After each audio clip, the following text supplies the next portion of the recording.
What's the meaning of cumulatively?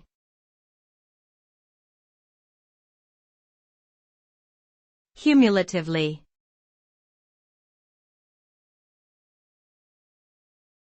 Cumulatively.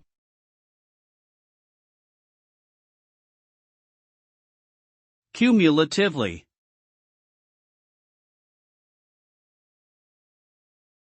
Cumulatively.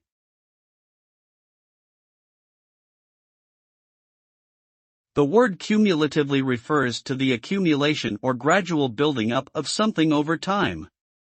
It implies an additive process where the total sum or effect grows with each addition. For instance, if a business's profits increase every year, their profits are growing cumulatively. In other words, the growth rate is compounding. Cumulative effects may be positive or negative, depending on the context. In environmental science, for example, cumulative pollution can have severe negative impacts on ecosystems.